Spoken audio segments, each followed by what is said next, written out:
Hello, my name's Christian Hacking and this is the CBR UK News Update. Top stories today. Public outcry about women giving birth alone during lockdown is met by public silence on abortion. And secondly, The Guardian falsely claims abortion has fallen due to long-lasting contraceptives. We're going to be taking a look at both those things. Do stay tuned to hear more.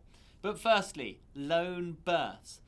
Of the many peculiar and draconian sanctions the government has brought in, the latest that has captured the public's attention is that of lone births. So the Daily Mail ran a long article last Saturday that interviewed a number of women who had either given birth alone or undergone a miscarriage alone during this lockdown period.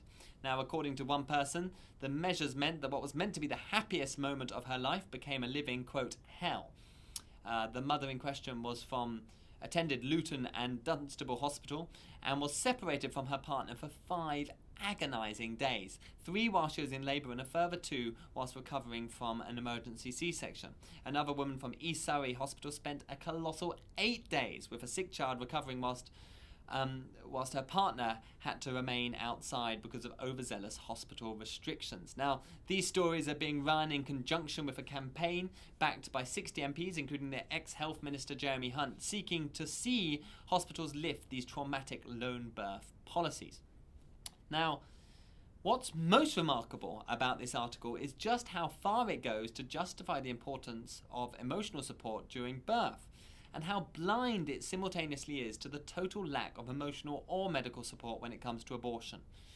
Now, one woman interviewed who tragically discovered her child had died around the 12-week scan said, and I quote, "I know that if I hadn't had my husband by my side, I would not have been able to get off that bed and walk out of that room."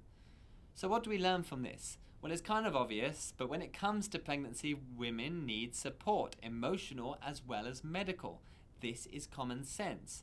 However, there's a twist here, because whilst there have been 300,000 births during this period, most far less traumatic than stated, there have also been 110,000 home abortions.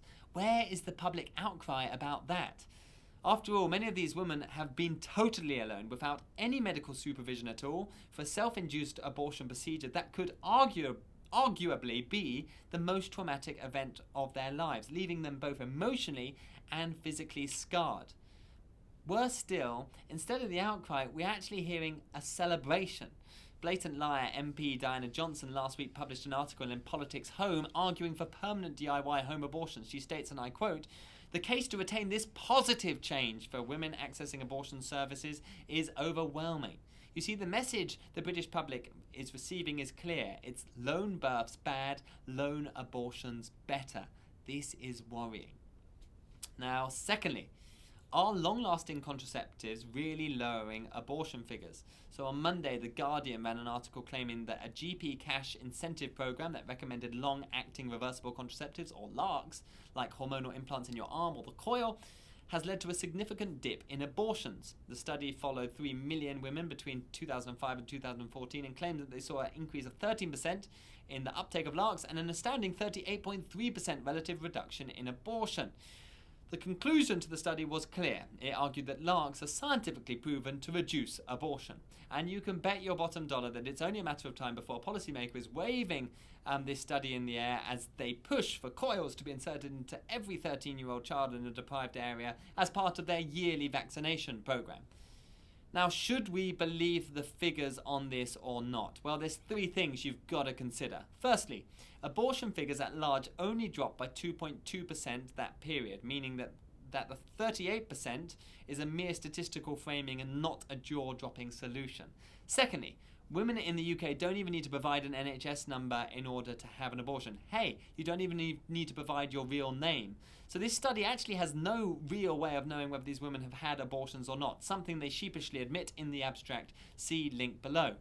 And thirdly, and most importantly, this paper and its Guardian promoters wrongly suggest that LARCs are only contraceptive. Most LARCs are dual purpose. They're contraceptive and abortive fashioned, which means they don't just prevent fertilization from happening, but they actually kill the early human embryo by preventing it from implanting. You can research that online. But viewing this study in the correct light helps you to understand that this is not about contraceptives lowering abortions. This is about early unrecorded abortions lowering late recorded abortions. Deceptive, right? Well, that's the abortion industry all over for you. You are informed. My name's Christian Hecking. We are CBI UK. Please like, share, subscribe and donate to this life-saving work.